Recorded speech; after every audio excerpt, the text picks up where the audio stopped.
ঠাকুরের রাতুল চরণে চতুর্থ জেলা ভক্ত সম্মেলনের এই শুভক্ষণে সশ্রদ্ধ প্রণাম জানাই।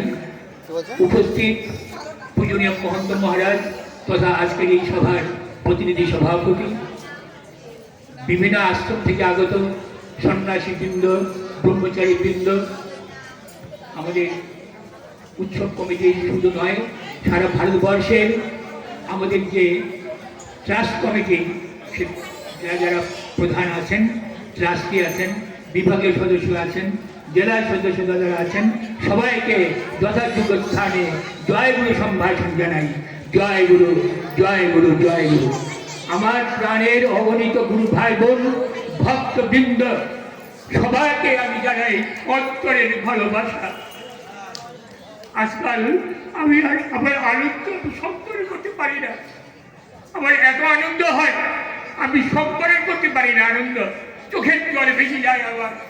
আগে এই ভাবটা আমার ছিল না, এখন কদিন ধরে লক্ষ্য করছি ঠাকুরের প্রসঙ্গ আলোচনা করলেই আমার চোখে জল বেরিয়ে আসে।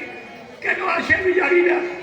আমার মনে হয় জীবনের এখন অন্তিম সময় আমার হতে গিয়েছে, যাতে গুরু ভাই বোনদের কথা আলোচনা হলে আমার চোখের জল আসবে। কেন আমি একটা কথাই বলবো, ঠাকুর দেহরক্ষা করার 8-10 বছরের মধ্যে আমি কোকিলা মঠে এসেছিলাম বাবার হাত ধরে।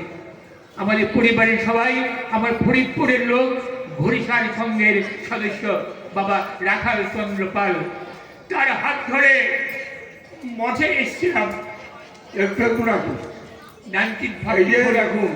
এখন এই যে আপনারা ঠাকুরের বিগ্রহ নেন, এটা ঠাকুরের তামা খাইতেছে নলহাতে যে ঠাকুরের বিগ্রহ আছে, সেই টেবিলের উপর যে পর্দাটা ঢাকনা দেওয়া হয়েছে, সেটা যে রাখালদার গায়ের চাদর। ঠাকুরকে তামা দিতে রাখালদা কি করলো, চাদরটা দিল, চাদরের সাথে রাখালও চির অমর হয়ে গেল। বলুন। ঠাকুরের জন যারা এই পৃথিবীতে আসে, তার নিজের জন্য কিছু করে না, তার জগতের জন্য। বাবার কি দরকার ছিল গায়ের শালটা তুলে দেওয়ার? তিনি অমর হয়ে রইলেন, অমর হয়ে রইলেন ঠাকুরের শ্রীচরণে এবং ভক্ত সমাজের চরণে। ভক্ত সমাজের অন্তরে তার স্থান হল বাবার। আগে আমার বেশ মনে আছে, আজ থেকে 80 বছর আগে আমি কোকিলামুখ মঠে এসেছিলাম। 80 বছর আগে, এই 3 বছরে আমার তখন বয়স। একটু একটু আমার মনে পড়ে, দেখলাম সামনে দাঁড়িয়ে আছেন শ্রীমৎ স্বামী পূজনীয় মহন্ত মহারাজ, শ্রীমৎ স্বামী আত্মানন্দ সরস্বতী মহারাজ। তিনি মঠের গেটের কাছে দাঁড়িয়ে আছেন। মঠের গেট বলছি কেন, দুটো বিশাল অশ্বত্থ গাছ ছিল। সেই গেটের কাছে 2টো অশ্বত্থ গাছ। সেই গাছও ব্রহ্মপুত্র নদের প্লাবনে একবারেই ডুবে গেল, আর থাকল না। এমন ব্রহ্মপুত্র নদের প্লাবন। সেখান থেকে আস্তে আস্তে গুরু কৃপায় এগিয়ে এসে ঠাকুর দাঁড় করিয়েছেন। আমি একটা কথা বলবো, অনেক কথা হয়েছে, অনেক সময়ও নেই এখন সবার শোনার মতো। এই সংগঠন রক্ষা করার জন্য সকলকে চেষ্টা করতে হবে। ঠাকুরের কি দরকার ছিল এই মত তৈরি করার? কি দরকার ছিল? তিনি ত্যাগী মানুষ, স্ত্রীকে হারিয়েছেন। এমন স্ত্রী তো কত লোকেরই হারায়। স্ত্রীকে হারিয়ে তিনি পাগল পাড়া হয়ে গেলেন। কোথায় গেলে আমি আমার প্রেমময়ীকে পাবো? একটাই কথা, যিনি আগের জমির নাস্তিক ছিলেন, ঠাকুরের ছোটবেলার কথা আমরা যেহেতু জানি, তিনি এইসব ধর্ম বেশি পছন্দ করতেন না। কিন্তু স্ত্রী কে ছিলেন? এই মহন্ত মহারাজ বললেন সুধাংশু বলার কথা, তিনি কে ছিলেন? তিনি আর কেউ নয়, সেই মা এসেছিলেন তার অর্ধাঙ্গিনী হয়ে। তিনি তাকে এই পথে পরিচালিত করলেন। মা আসলেন। সেই স্ত্রী বিয়োগের পরে তিনি পাগল পাড়া হয়ে গেলেন। কোথায় গেলে আমি আমার প্রেমময়ীকে পাবো? আর কোনো কথা নেই, আমার প্রেমময়ী আমাকে দেখা দিচ্ছে। কোথায় গেলে আমি আমার প্রেমময়ীকে পাবো? সারা ভারতবর্ষ ঘুরলেন তিনি। তিনি 71 মন্ত্র পেলেন স্বপ্নে।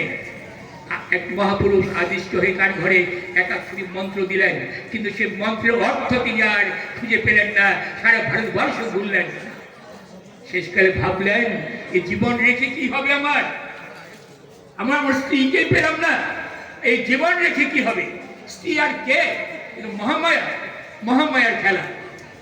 তাকে পরিপূর্ণতার পথে নিয়ে যাওয়ার জন্য তার অর্ধাঙ্গিনী হয়ে এসেছিলেন। তারপরে তিনি কাশীতে ভাবলেন, আমার জীবন আমি ত্যাগ করব। স্বপ্নে তিনি শুয়ে আছেন, স্বপ্নে আদিষ্ট হলেন, তুমি তারাপীঠে যাও, তোমার মনোবাসনা পূর্ণ হবে। আসলেন তিনি তারাপীঠে। তারাপীঠে তখন কেউ যায় না। এই আমরা বলি মাটি খুললে মরার খুলি পাওয়া যায়, মরার খুলি আর কিছু নয়। আশেপাশে যতগুলো গ্রাম, সব গ্রামে কেউ না কেউ মারা গেলে পরে এখানে আসে, কোনো রকমের মুখে আগুন দিয়ে তার পালিয়ে যায়। আগে তো প্রাণ তো বাঁচায়, নিজের প্রাণ, তারপরে যে গেছে সেটা গেছেই, কোনো রকমে ফেলে রেখে ডেড বডি মুখে আগুন দিয়ে পালিয়ে যেত। সেগুলো বিড়াল, ছাগল, শিয়াল, বাঘ, ভাল্লুক এসব ছিঁড়ে পড়ে খেত। আর হাড় তো আর খেতে পারতো না, সে মাটির তলায় চাপা পড়তে পড়তে হাড়ের পাহাড় হয়ে গেছে। সেখানে তিনি আসলেন, তিনি নল্লিকান্ত। দ্বীপ প্রহরে এসে দাঁড়ালেন বামাক্ষেপার পাশে। বামাক্ষেপা তাকে দেখে বললেন, তুই ভাগ্যবান, একাক্ষরে মন্ত্র পেয়েছিস, ভাগ্যবান, তার মায়ের মন্ত্র পেয়েছিস। মা আমাকে সব বলে দিয়েছে, তুই কেন এসেছিস আমি সব জানি। এক ভোর অমাবস্যার রাত্রিতে তাকে একটা এঁকে দিলেন, গন্ডি কেটে দিলেন, খবরদার তুমি এই গন্ডির বাইরে যাবে না, আর তুমি মায়ের নাম জপ করতে থাকো। জপ করতে করতে করতে কত কি হয়ে গেল, মহাপ্রলয় হয়ে গেল। শেষকালে এক সময় সব শান্ত হয়ে গেল। মা এসে বলছেন, তুমি জপ সম্বরণ করো। বলে, জপ সম্বরণ করবো? তুমি কে?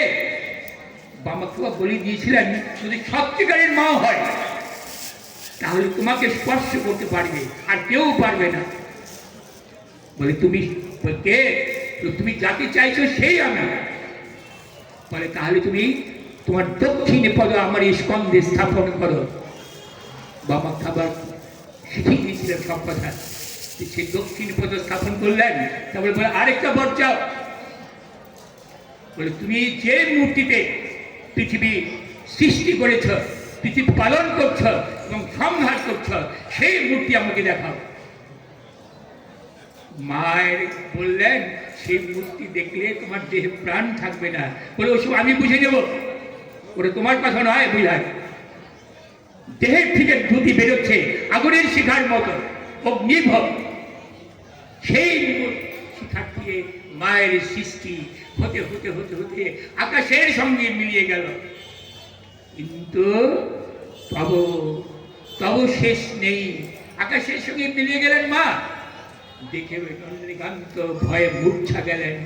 যখন জ্ঞান ফিরল, দেখছেন তিনি বামাক্ষেপার কোলে শুয়ে আছেন। বামাক্ষেপা বললেন, তুই ভাগ্যবান, তোর মতো শিষ্য পেয়ে আমিও ধন্য। তুই তো ধন্য হয়েছিস, আমিও ধন্য হয়ে গেলাম। এই যে তার মা নিগমানন্দ হলেন, তিনি 4 রকম সাধনে সিদ্ধি লাভ করা মহাপুরুষ। শেষে নির্বিকল্প সমাধির দিকে ফিরে আসলেন। গৌরীমার কাছে গিয়ে তিনি প্রেমের সাধনে সিদ্ধি লাভ করলেন। কিন্তু আমাদের কি দিয়ে গেলেন? আমাদের জন্য তিনি কি রেখে গেলেন? তিনি আমাদের কাছে কিচ্ছু চান না, শুধু চান তোমরা আমার এই জগতে আমি যা রেখে গেলাম তা তোমরা এগিয়ে নিয়ে চলো, তোমরা আদর্শবিহী হও। আর আমি সবচেয়ে একটা কথা বলবো, আমি আদর্শবিহীন বুঝি না। আমরা যেন গুরু ভাই বোনদের অন্তরের থেকে ভালোবাসতে পারি, অন্তরের ভালোবাসা। আমরা যেন আমার গুরু ভাই বোনদের অন্তর থেকে ভালোবাসতে পারি। আগে আমি এই সঙ্গে এসেছি প্রায় 50 বছরের কাছাকাছি হলো, এই সঙ্গে যাদবপুর সঙ্গে।